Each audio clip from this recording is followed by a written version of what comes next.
What up, Wizards? It's Dev. It's a cold night in Georgia, so please don't mind my silly hat. We got more important things to worry about anyway because it has been too long.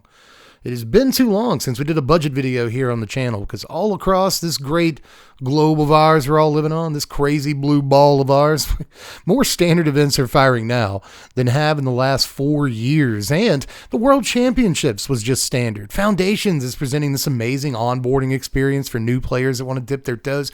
Even the professor's doing standard videos again. That's an important vector point, I think. Either way, it's pretty tempting to want to get back into standard right now because it's getting all of the press. In which case, two things. First of all, welcome to my favorite format. It's a pretty fun way to play Magic. Second of all, you should know that a decent standard deck can cost more than a Lego Snow White set. If you know how much a Lego Snow White set is right now, you know that's kind of a lot of money. Can you tell what my wife wants for Christmas? But it turns out that you don't have to spend that much as a Lego Snow White set on a good standard deck. And that is why I'm here. The last 9 years here on YouTube, I've been providing a pretty important service, I think. I hope. Either it helps me sleep at night to think that I'm actually doing something productive for the world, but one way or the other, I am going to give you today a legendary video. The 5 for 5 is back, everybody. 5 decks, $5 a piece, all tuned to play against one another fairly well, but also tuned to do a little something competitively for you. Was that perhaps the cringiest possible way I could have put that? Could be, but I don't really care. It's not about the intro. I just want to get to these decks, man, because we might have the best batch of $5 decks that I've ever had the privilege to give to you. And for the first time ever, I've got gameplay examples for all of them too. So gonna have a lot of fun today. Let's get to it. 5 for 5. Foundations Edition.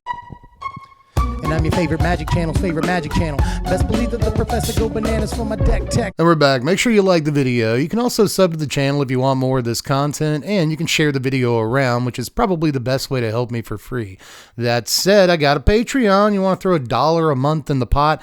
That'll help make the channel a lot better, and I'll really appreciate the support. But let's go ahead and get to it. We got 5 of these decks to get through, and I really like all of them. It was hard to choose which one to do first, but I think we're actually kind of starting with the coolest of the crew. It's Mono Blue Mystic. You know, I like to think that all of today's decks do a thing that someone likes to do. So whether you're an old school Magic player or you're brand new to the game, I think one of the things that people like to do the most is draw cards, which is good in pretty much any card game you could be playing, except for maybe like Go Fish, also Uno, also Phase 10, Gin Rummy. Man, there's kind of a lot of games where you don't want to draw cards, but you get what I'm getting at. Drawing cards is a whole lot of fun. You get to see more of those cards that you bought. That's cool. So I like to draw cards, and so do you. And that's what this deck is doing, man. When I first saw Mischievous Mystic in Foundations, I kind of fell in love instantly. This little 2-drop guy over here gives you a 1/1 flyer whenever you draw your second card of any given turn. So you can draw any extra card on your turn other than your draw step, get a 1/1. Same thing on your opponent's turn, though.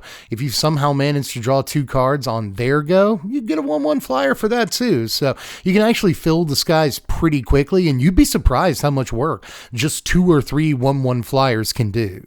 And with about a full third of the cards in this deck dedicated to drawing extra cards, you're going to get a whole bunch of dudes. Now, that's a way to go wide in this deck, but there's a way to go super tall as well. I said we're built around 2 cards from Foundations, and as much as I like Mystic, I've decided that I think I might like Clinquant Sky Mage, if I'm pronouncing that correctly. You have to be careful pronouncing this card, because if you don't pronounce it correctly or your tongue slips, it feels like you're going to say something dirty, but one way or the other, this is just a 1/1 flyer for 4 mana, which seems to be terrible, but the catch here is that it gets a +1/+1 counter whenever you draw any card. So every single turn, it's going to get a +1/+1 counter just because you get a draw step, but again, almost a third of this deck draws cards. It's really not uncommon in this deck for Sky Mage's PT to get up into the double digits, and at that point, opponent can't answer it, game's more or less over. But again, if you want to, you can go wide with Mischievous Mystic. So we've really got all of our bases covered for us in the air here.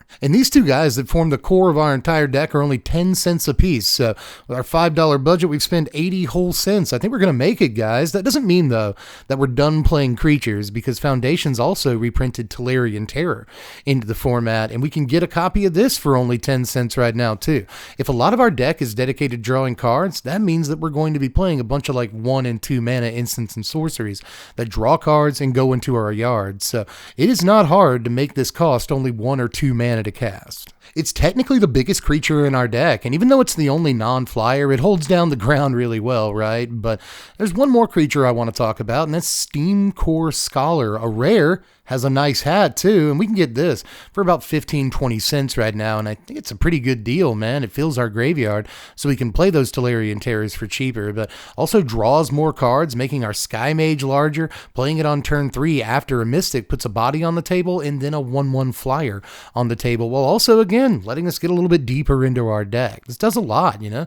Blocks well, and again, attacks for damage in the air, like most of the other creatures we're playing. But most of the cards we're drawing don't come on bodies in this deck, but that's kind of fine because they're really good card draw spells. Right now in Standard, we have access to Chart a Course, which is fantastic, man. 2 cards for 2 mana.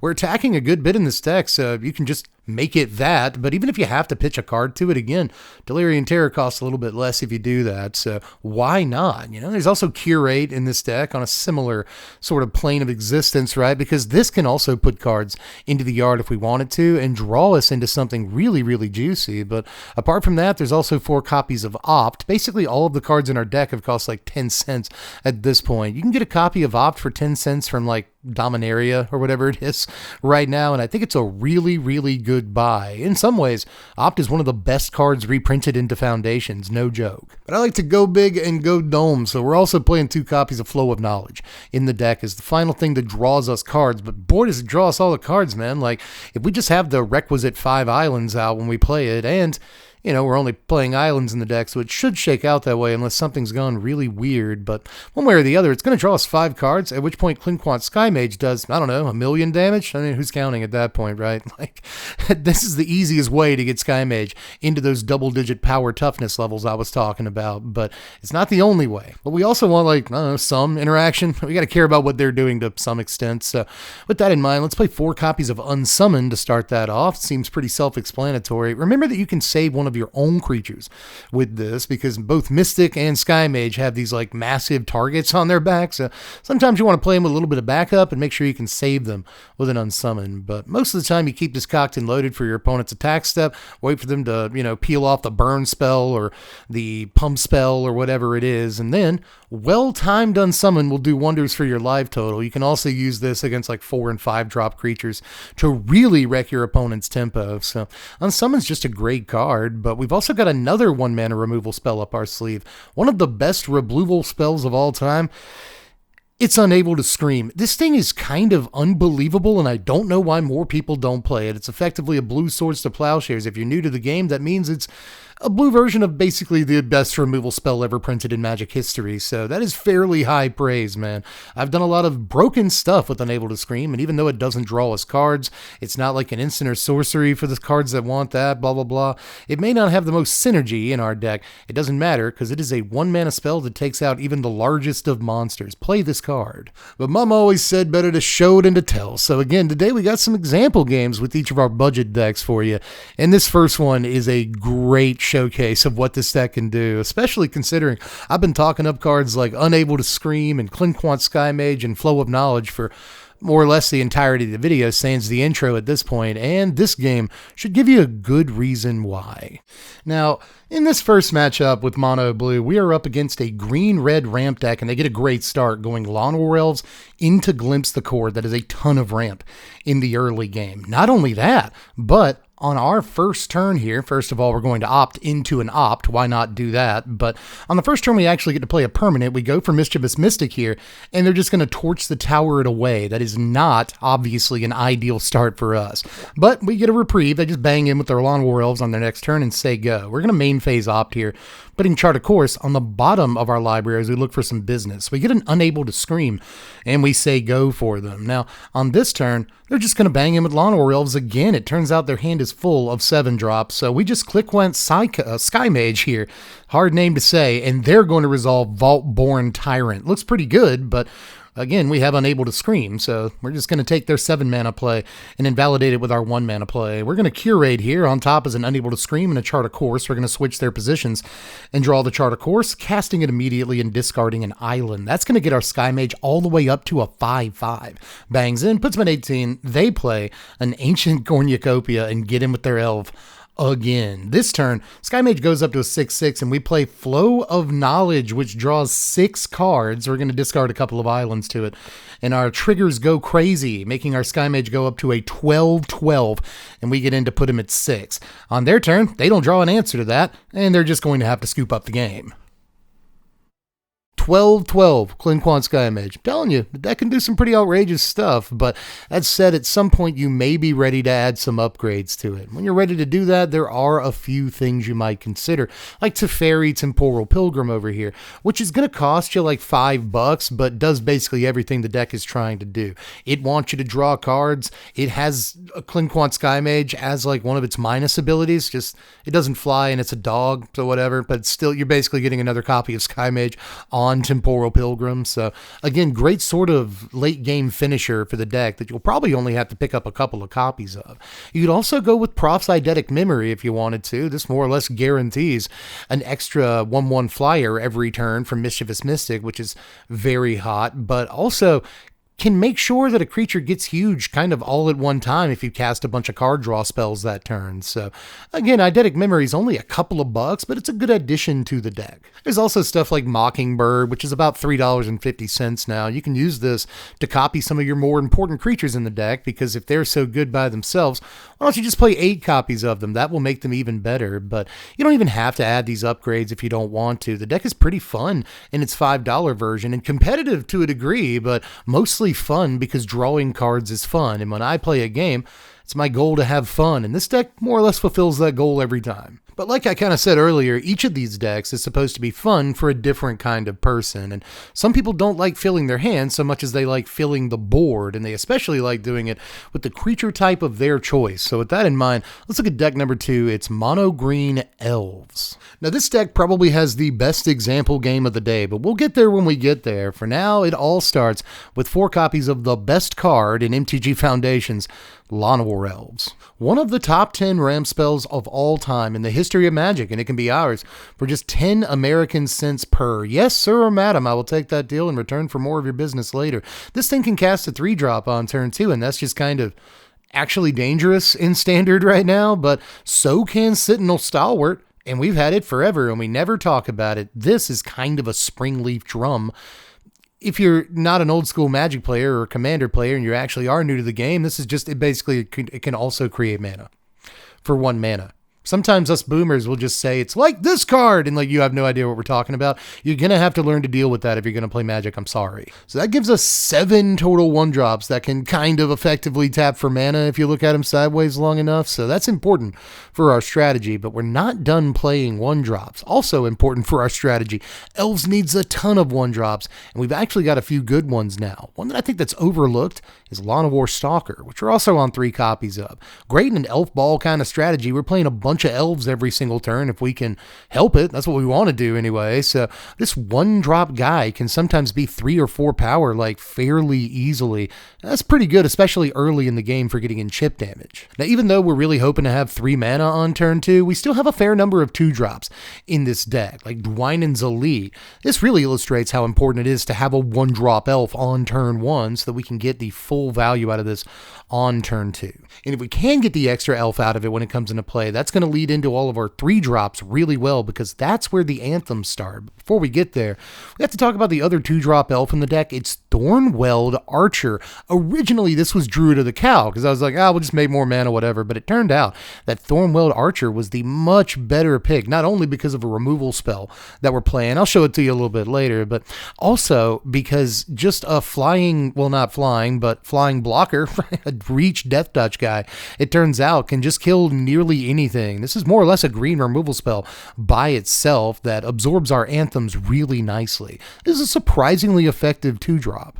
But like I said, the 3-drops are where the anthems start, and it's also where spending the money starts, man. We got to buy 4 whole Elvish Archdruid, guys. That's 35 cents a piece. That's ridiculous. That's a fair amount of money when it all comes down to it. A huge chunk of the budget, but it's very, very much worth it. Most of our cards only cost 10 cents in this deck, so we can splurge a bit on the anthems, and this one is not just an anthem. It also taps for a ton of mana. It's kind of a Priest of Titania. I'm doing it again. I'm sorry for doing the boomer stuff where I say, it's this card! All apologies, but tapping for an amount of mana equal to the amount of elves we control is just busted if you have enough stuff to do with that mana, and it turns out a lot of the time we do. But we also, in the 3-drop slot, have 4 copies of Imperious Perfect. This is another thing that just gives all of our elves +1/+1, but this one can actually poop out more elves, which is kind of a nightmare for some opponents. So awesome there. We just have some of the better 3-drop anthems you could possibly have for an elves deck, and even though Imperious Perfect also costs a fair chunk of the budget at 30 cents a piece, it is very worth it to have all these anthems. Speaking of all these anthems, we're not done yet. We're playing 3 copies of Dwynen Guiltleaf Dane. It gains us some life when we swing with our elves or whatever. This is just another anthem, and it's kind of the biggest elf in the deck too. It's like 3/4 is actually pretty chunky for an elf, so it takes anthems really nicely. It gets up to like a 5/6, 6/7 again with ease. So gotta love that about Dwynen too. But this just gives us, what is it, 11 total anthem effects in this deck to run all of our elves off of, and even the 1/1s can get relatively big if you have enough of these dudes out, and it ain't too hard to engineer that situation. But we're also running a removal spell in this deck. It's 4 copies of Bite Down, which normally would seem like a not great idea, but again, there's a ton of anthems in this deck, so it's pretty easy, again, to engineer a situation where your like 1/1 elf is actually a 3/3 and it can bite down pretty chunky creatures on the other side of the table. But we've also got Thornweld Archer, which plays super well with Bite Down, pretty much no matter what you're trying to remove. So long as you have a Thornweld Archer, you can remove it with a Bite Down, which is a pretty slick play. But the last card in the deck is the 4 copies of Overrun, kind of our secret weapon for actually winning games, man. If you wanted to spend some money, there are definitely upgrades that can help you sort of actually use the mana you're getting from your elves to, create this huge in-game engine that wins you the game that way. I mean, there are ways to use your money to actually flex with your elves a lot better than just Overrun, but sometimes the classics are the best and they get it done, and in this case, Overrun does its job very well, as you will soon see. We're going first with a Lawn War Elves in our hands, so that is a snap keep. We're going to go ahead and throw that bad boy down on turn 1 and say go. Opponent goes with blue source here. Turns out it is going to be blue-white control, but that's okay. We get the best possible start imaginable, going Dwynen's Elite on turn 2 into Sentinel Stalwart on the same turn. 4 guys before they've dropped their second land. They get lost, our Lawn War Elves, but we can throw down an Archdruid and attack them down to 13. But our game's not over. They temporary lockdown us, and we temporarily decide we might concede. But no, let's keep soldiering forward here. We play Dwynen's Elite and get in with our Archdruid, putting them at 11. Now, this turn, they've got some decisions to make. They get lost, our Archdruid, and this turn, all we can really do is spend the turn using our map tokens. They're both going to return lands for us, so we'll just swing in and put our opponent at a pretty lowish 8 at this point. They quick study to get a couple of cards and then say go for us. Now, we play a land on this turn and just throw down the Dwynen, which will somehow resolve. We try to get in for 5, but they have another removal spell against our 3/3, so we just put them at 6 here. On their turn, they Meticulous Archive into a Deduce. They still have 3 mana and a clue as they say go, and we resolve an Imperious Perfect somehow. Now we come in with our big guys, looking for the win here, but they have yet another removal spell, this time for our Dwynen. That's a lot of removal spells. We do put them at 4, however, and they Union of the Third Path themselves back up to 8, being very annoying, but we throw a land down, decide to resolve an Overrun on them. Why not? They actually let this through, but they kill our Imperious Perfect first. We'll activate it and get a 1/1 token. We get to get in for 4 here, putting them back at 4 this turn. Now this turn, they're going to do a couple of things. They draw a card off of their clue, and then they're going to play a Temple of Enlightenment, following it up with a Jace the Perfected Mind. They're going to minus one of our guys with Jace's +1. Well, that's not a big deal. We can just resolve Overrun, put them down to exactly 0, and that is the game somehow. Good game, opponent. Never give up. I should really stress that. But either way, there are upgrades to this deck. I mentioned that just a moment ago. Instead of Overrun, you could play something like Banner of Kinship, which is like $4 or $5 a pop. But honestly, I think Overrun is just as good or better in a lot of situations. I'm telling you, try Overrun out. But there's also Leaf Crown Visionary, which is the most urgent upgrade to make in the deck. This, too, is about $5 or $6 a pop, which is good money, don't get me wrong, but it's probably the most worth it upgrade you could possibly include in this thing. Just get rid of Thornweld Archer, as much as I love the card. Or even get rid of the removal spell, it turns out, because once you have yet another anthem that in this case draws you cards, you should just be able to elf ball your way out of most situations. And finally, you could try Genesis Wave in this deck. Again, if you wanted one of those big late game engines that truly helps you use all of the mana, blah, blah, blah, then Genesis Wave can put like, I don't know, 7 permanents on the table for you pretty easily. And all you really had to do was tap Archdruid, right? So I think Genesis Wave is a pretty interesting call, but it's about 60 cents a piece right now. So it was just outside of the budget of this deck. And there's other upgrades for elves. You could always go black-green if you wanted to, whatever. I guess that's fine, but you'd be surprised how good this deck can be in just the $5 mode, right? So again, give it a shot if you want to give it a shot, but maybe again, that's not exactly your kind of fun. Maybe instead of playing a bunch of creatures, you like blowing creatures up. You like letting your opponent play some dudes and then being like, no, you can't have that guy. No, you can't have that guy. Send a guy to the graveyard. A lot of people, that is their version of fun. And is putting aside my own personal feelings about that, all I'll say is that I did make you a deck this time around, and it's mono black, my favorite color in Magic. So let's take a quick look at mono black burn ?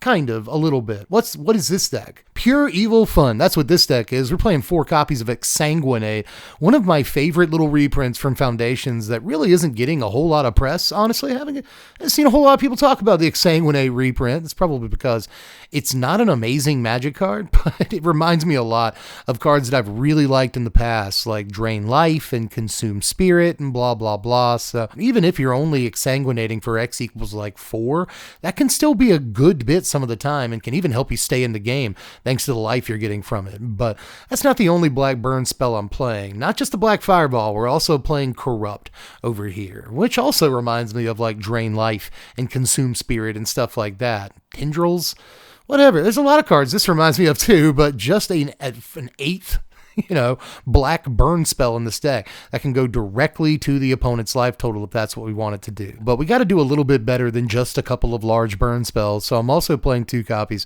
of Painful Quandary in this deck, which will cost 35 cents a piece, but get them while they're hot because they're only 35 cents now from Foundations. Every other set this has been printed in, which is a couple of them, this is multiple dollars to buy, so maybe go ahead and get them before they do that because they'll probably end up doing that before it's all said and done. This is a very important, just like Exsanguinate, commander card, but again, I think it can do work in standard, and it's actually one of our better win conditions in the deck. But there's one more real win condition that we're packing, and that's Bandit's Talent at a full 4 of. This again is a relatively expensive card, so we got to watch the budget moving forward from here, but it's definitely an important one to pack in your bag, right? This not only makes them discard cards, but once they're down to very few cards, it can be a card draw engine for us or a rack effect, dealing damage to them more or less every single turn, and it combines fairly well with a Painful Quandary.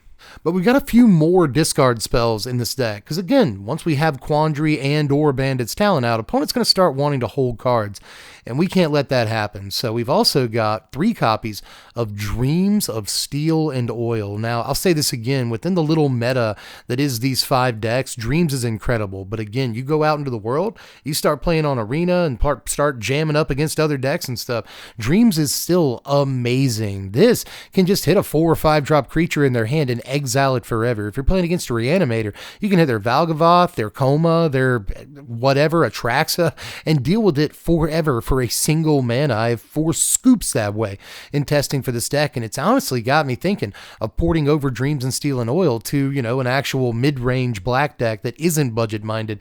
So I think this card is actually in a really good position right now. It's helping me win games all by itself. It solos opponents. It's so annoying because when you're getting a 5-drop play from them for a single mana, that's great. But you can also just take their Deep Cavern Bat on turn 1 or their Emberheart Challenger or whatever against an aggro deck. So Dreams has just been an all-out, all-star powerhouse freaking card for this deck, and I really want to spotlight how good it's been in this little segment here because Dreams has been crazy. But apart from that, we're also playing a brand new card in this deck called Seeker's Folly that I had to look down at my notebook to make sure I got the name of right because it's Again, it's brand new, and I haven't resolved it that often, but this is effectively a mind rot that also has a potential sweeper on a modal effect, right? Like, if your opponent has a ton of tokens, which again, in this little meta, where they might have a bunch of Mischievous Mystic tokens, they may have, a bunch of little elves that haven't received anthems yet, that can be a good mode on the card, but a lot of the time, you just want a Bandit's Talent on 2, follow it up with Seeker's Folly on 3, and mind rot them, making them discard 2 cards.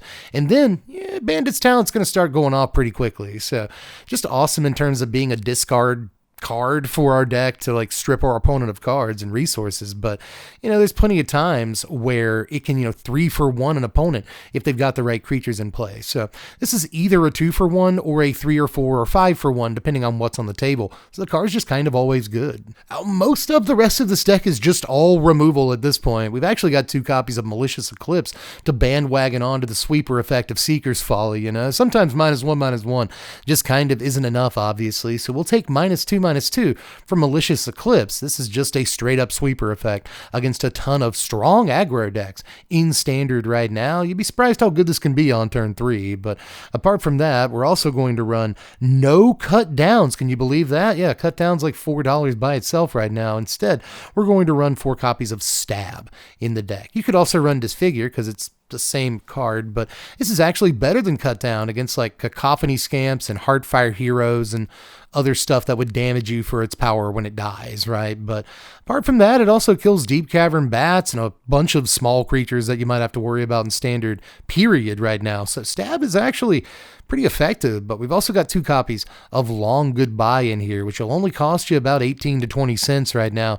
It is a pretty effective removal spell against a ton of stuff, surprisingly, but there's also 2 Shoot the Sheriff in here, kills any non-outlaw creature for just 2 mana at instant speed, and even though this is the most expensive removal spell we're playing, we can just barely jam a couple of copies of it, and I think they're very much worth it. But we've also got 4, I was going to say murder, it's actually Hero's Downfall in this deck. Now, in this mini meta of 5 decks, you don't have to worry about Planeswalkers, but we might as well play this because I assume you're going to be doing some work in the arena, and at that point, Hero's Downfall is just better than Murder, obviously. So you would think that a 3-mana spell's not great for blowing up creatures, and I gotta admit, it's not great. I wouldn't call it great, but there's a lot of stuff that costs 4, 5, 6, even 7 mana in this environment in Standard right now that you'll be happy you can blow up for just 3. Let me put it that way. Now, just a moment ago, I said that I might port Dreams of Steel and Oil over to like the normal, non-budget minded mono black deck, but honestly, I think the better idea is just keep playing this deck and not build that deck again, because in the example game,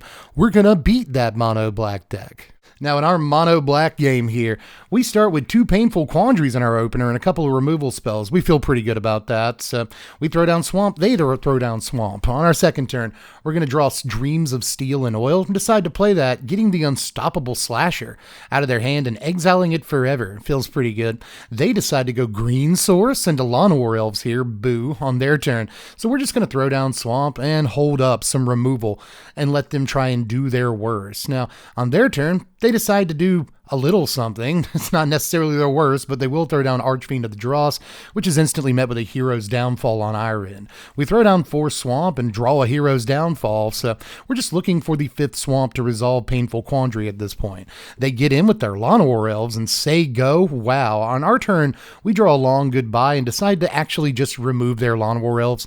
They didn't have a play last turn with the Llanowar Elves. They probably won't have one this turn. We know they have 3 cut downs they can't use in their hand because we don't play creatures, so they just come in with Restless Cottage. That's not an outlaw, so we shoot the Sheriff it and draw the Swamp, resolving the first Painful Quandary. On their turn, our opponent plays Unholy Annex and has to pitch a cut down to it. Doesn't matter, they've got plenty of them. And on our turn, we'll just resolve a Bandit's Talent, but we don't level it up. We're going to hold up the Hero's Downfall for the 5/5 demon we're pretty sure is coming. It does, in fact, come after our opponent drops their land. We just Hero's Downfall that away, chop it away, let it go. We draw Swamp for the turn and decide, rather than to resolve the Corrupt, we're going to go for the second Painful Quandary. That is too much for opponent. It's always fun to beat a deck that's a lot like your deck, but they spent 50 times as much or more than you did building your deck that's a lot like theirs. Either way, there's a lot of ways to upgrade this thing, not just into the normal mono black Unholy Annex and a bunch of demons deck, but you could also play like Aclazotz in here if you wanted to keep going with the discard theme, right? It's about $10, but the good news is you only have to buy a copy or two of this. Apart from that, if Unholy Annex is a little bit too much and you just don't want to play Archfiend of the Dross or a bunch of demons or whatever, just play Phyrexian Arena. It's about 80 cents right now, which is about as cheap as it's ever been from Foundations. So, scoop that up if you can, because I think it's a pretty good call for a deck like this. But you could also play Deadly Cover-Up if you wanted a really cheap upgrade. This deck would love access to a real big boy grown-up sweeper like Deadly Cover-Up, and it was only barely out of the budget for the deck. It's about 65 cents, and I think a couple of copies would take the deck even farther. Hope you have fun with it, guys. I know how much you love killing dudes, but let's say your version of fun isn't killing creatures or playing a bunch of creatures, but it's playing like one creature and making that one tiny 1-mana 1/1 as big as, I don't know, a Darksteel Colossus or something, and laughing at removal the whole time. Well, I got a deck for you. Here's $5 mono white enchantments. This whole thing is going to start with 4 copies of Optimistic Scavenger, which has surprisingly and beneficially for this video stayed at about 15 cents per copy right now, which was both a surprise and a massive blessing for me. I started by building $5 mono white Lifegain, and then Hinterland Sanctifier and Exemplar of Light both went through the roof.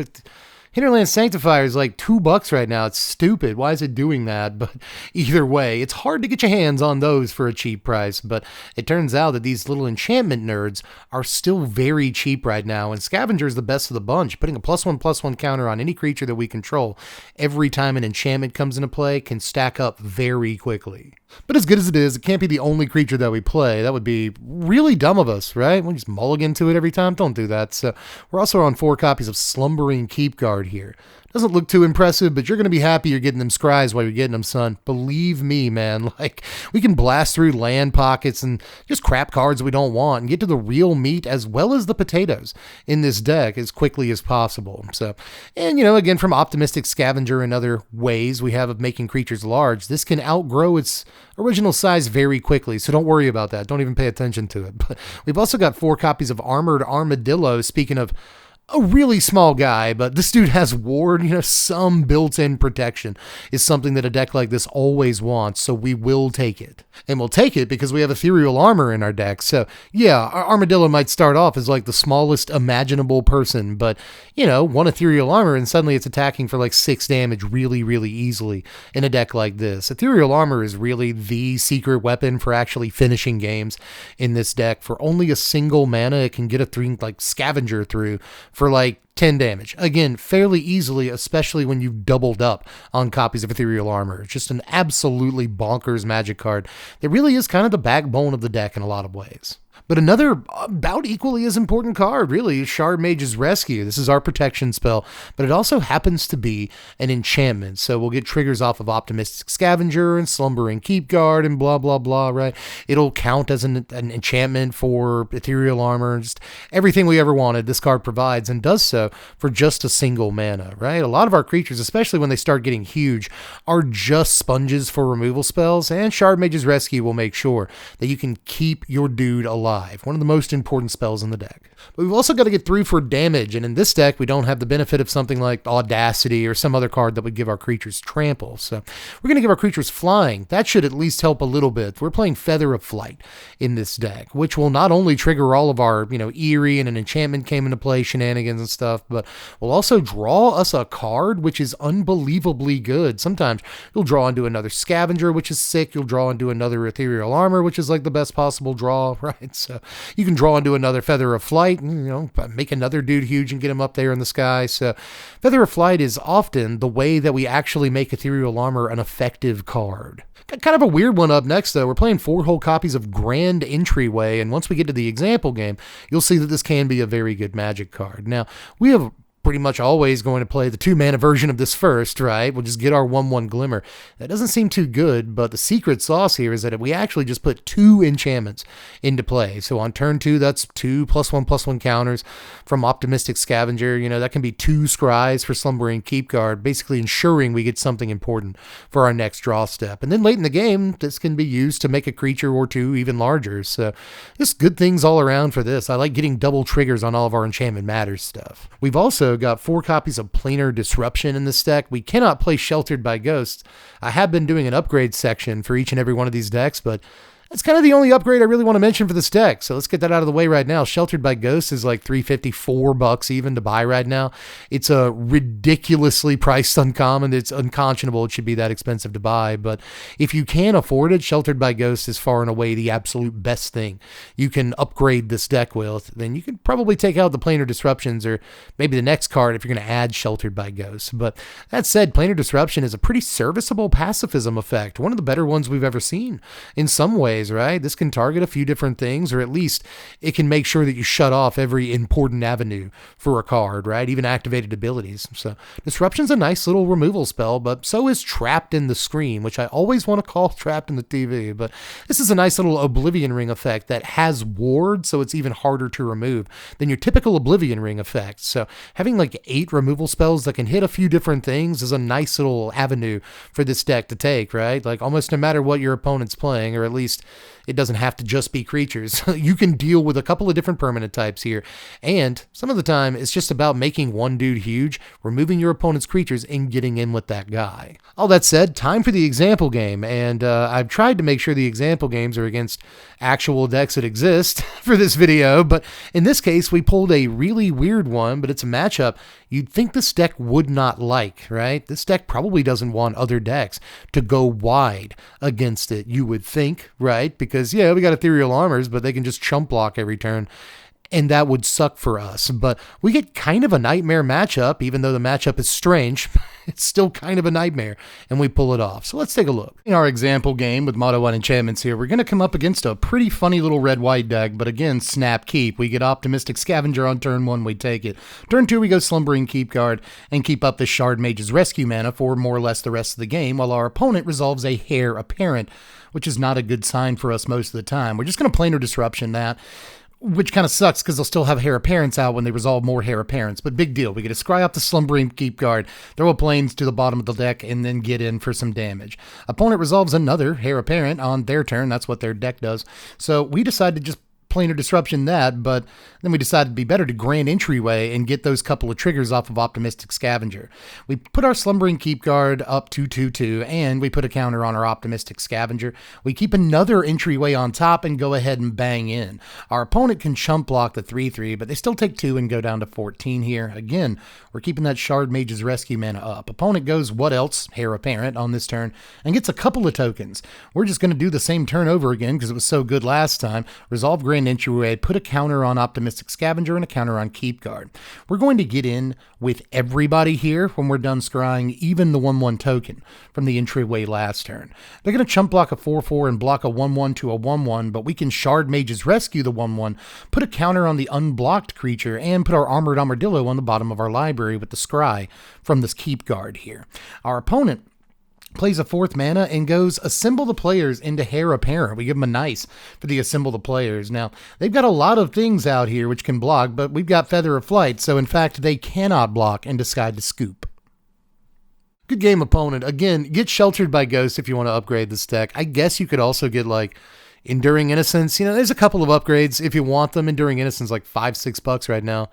And probably worth that money. It's actually a really good Magic card, but you don't necessarily have to upgrade too much. Just Sheltered by Ghosts will increase your win weight by like 10% immediately, so you probably want to add that card. But we've got one more deck to look at, you know. Not everybody wants to fill their board with creatures. Not everybody wants to make one huge creature and slam in. Not everybody wants to kill creatures, and not everybody wants to draw cards. Some people just want to smash face, and only smash face, and sometimes burn face too, but mostly smash into face by turning creatures sideways. And with that in mind, we've got what is probably the best deck in the video. I hate to admit it, but it just kind of is what it is. A $5 version of mono red aggro. And yeah, You can build this deck for $5 right now and make it more than serviceable. In testing, we had well above a 50% win rate with this deck because it's just, mono red. It doesn't matter how many cards you cut. Turns out mono red still has a lot of options. But also turns out in this series of sentences here, you don't have to cut that many good cards. Did you know Monastery Swiftspear is only about 20 cents right now? Less than 1 American quarter for Monastery Swiftspear is an outrageous deal that you should definitely take advantage of if you don't have a playset of Swiftspear, one of the best red 1-drops, if not the best. I don't know, Ragavan would like a word. I don't know. One of the best red 1-drops ever printed in the history of our game can be yours for 20 cents. Matter of fact, Swiftspear is so good that we would gladly pay double for it. That's why we're paying 4 copies of Fugitive Codebreaker, which feels a lot like a Monastery Swiftspear when you get right down to brass tacks, but this can also draw a bunch of cards in the mid or late game for us. But don't be shy to play this on turn 2. We want haste guys, we want prowess guys, we want them on the board right now. Now I'm also on a silver bullet, just 1 copy of Feldon Ronom Excavator in this deck. This is still just a 2-mana 2/2 haste that kind of draws his cards and stuff. We'll take that even in 2024. It might not be as good as some other 2-drops I'd like to play. We'll get to those in a minute, but this is still a solid 2-drop in Magic in the year of our Lord almost 2025, and I'm going to play the 1 copy of it, especially considering it's only 20 cents. Now, there's a bunch of other 1-drop creatures for the deck that we could consider that are actually pretty solid and well within our budget, but the one that I went with here was Fanatical Firebrand, because it's only 5 cents, it gets attacking on turn 1, and it can take out a pretty high number of creatures right now, opposing Hardfire Heroes and Deep Cavern Bats and all kinds of stuff. You would not believe how many 1 toughness targets there are in Standard for a Fanatical Firebrand, but we can also just go to the Dome and use it like a burn spell if we want to. It's kind of a lava dart, and I'll take that. I did it again. I'm sorry for my boomerness. All cards are like other cards. I can't help it. I'm sorry. But the final creature in the deck is the 3 copies of Ball Lightning. I wanted to try this thing out, and it did well in the proxy games, but it turns out once I got to the arena, I didn't have the wild cards to craft it, so I made a substitution for the example games. More on that in a second, but Ball Lightning was fun in our proxy games, man. I hadn't really played this card in a paper game of Magic for, 20 years, so it's good to be able to resolve it again. And it's still a freaking menace, man. It can't be cut down, but it can be hit by more or less every other removal spell. Problem is, often your opponent doesn't, if they don't have the removal spell, they're just going to take some damage to it no matter what. They can try to put something in the way of it, but often it's just kind of a 3-mana sorcery speed removal spell that also deals a few damage to your opponent. And it turns out that's a good Magic the Gathering spell. But there are a bunch of spells in this deck. You see all them prowess guys? So with that in mind, we're starting out with 4 copies of Burst Lightning in here. A gray burn spell that can go Dome or can go to a small creature. There's a lot of small creatures in this mini format of these 5 decks. I keep mentioning that, but again, in Standard at large, there's a ton of targets for these just 1 mana 2 damage spells. So we're not just playing Burst Lightning, we're also playing 4 copies of Shock here. So there's 8 total spells that can hit either the Dome or a creature for 2 damage. And in the case of Burst Lightning, we can kick it and make it deal 4 damage to a target. That can sometimes just put a game away or kill a relatively big guy, get it out of the way so we can attack more. But I want more spells that go to the head, so we're going to play 4 copies of Lightning Strike in the deck too. This gives us 12 total spells that go to the head. We have a spell that can do 2, a spell that can do 3, and a spell that can do 4. How much total damage is that? 36? I think I'm counting 36 total potential damage if you draw each and every one of these burn spells in a game and kick all of the Burst Lightnings. That's probably not going to happen, but still, you get the point. That's a lot of concentrated burn, so even if we just draw a few of these over the course of a game, we should be able to deal enough to the Dome to put the game away, especially with the prowess on creatures like Swiftspear.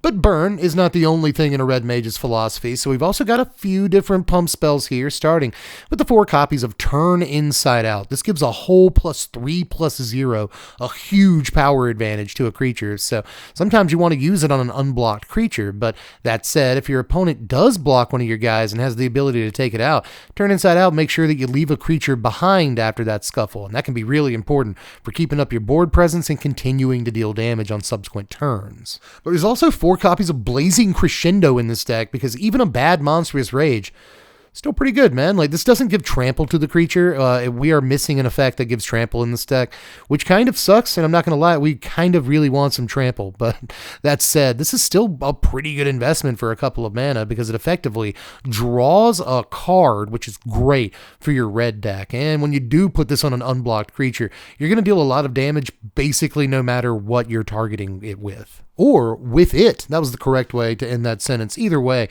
Blazing Crescendo was kind of surprisingly good, but the moment you have some money for upgrades, I'd say play a better pump spell. We'll get to the ones those are, but first we have to do the example game. And I did, again, have to make a switch here because I didn't have the proper wildcards for Ball Lightning.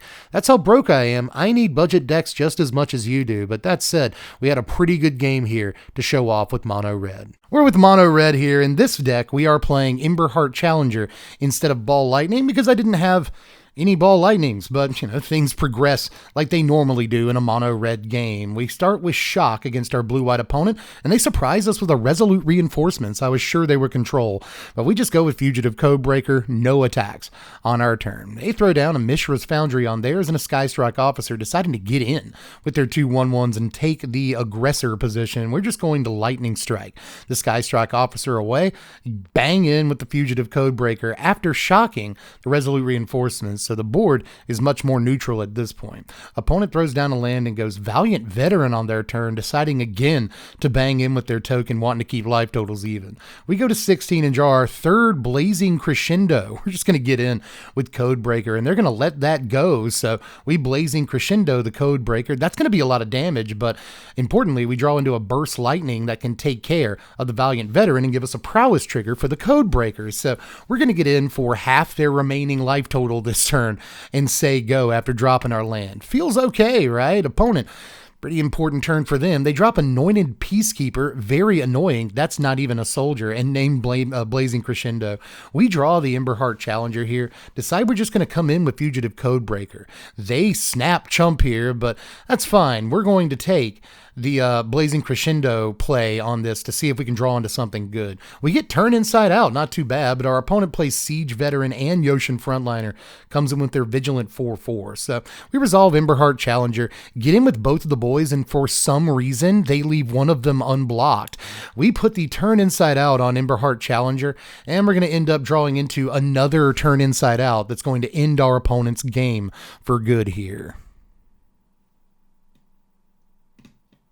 Good game, all opponents this video. Now, you might be able to tell, based on that example game, that I'm going to tell you to upgrade into Emberheart Challenger when you get a chance to do that. This card's worth $5.25 or so right around now, but I think that's actually not a terrible price for all the things this card can do. If you do cut Blazing Crescendo, this would be a better way to draw cards most of the time, I think. It's very similar to Crescendo, but in this deck, if you target it with Crescendo, then suddenly you're drawing I'm saying drawing here loosely, a couple of cards, and that's actually really, really good value. But apart from that, you could also try Slick Shot, show off in this deck, obviously. This thing is like $11 to $12 to get your hands on right now, but it is more or less the absolute best 2-drop that the deck can play, and it sees play all the way back to like Legacy, which is where you can play like the best cards in the history of Magic. So, you probably take that as a sign the card's really, really good. But apart from that, there's also this Monstrous Rage. I mentioned it a moment ago, and it's because it's just the best pump spell in Standard, and honestly, maybe one of the best pump spells that's ever been printed in the history of Magic.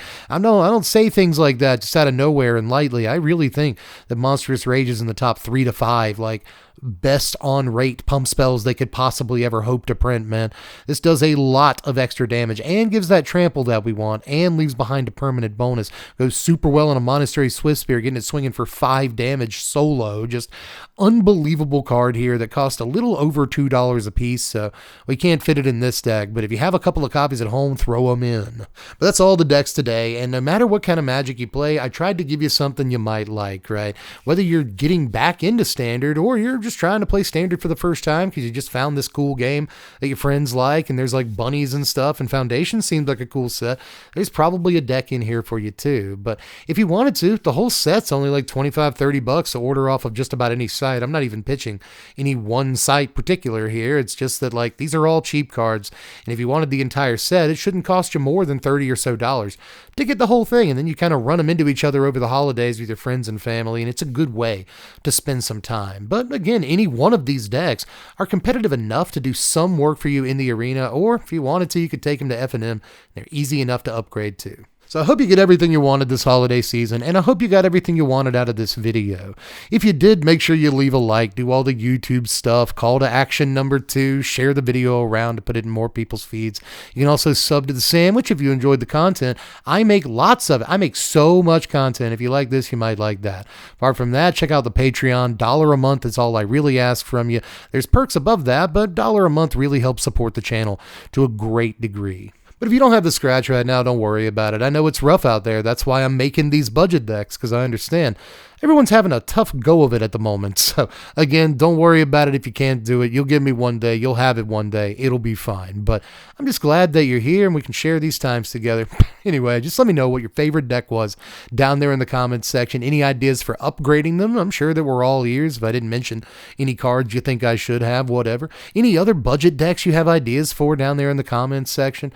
There's a lot of good budget decks right now that I didn't even bring up in this video. So again, just any of your thoughts or concerns, hit me up with them down there in the comments, and I will catch you cats later. I'm Dev from The Place. Thanks for watching, Wizards. Spread love and be kind.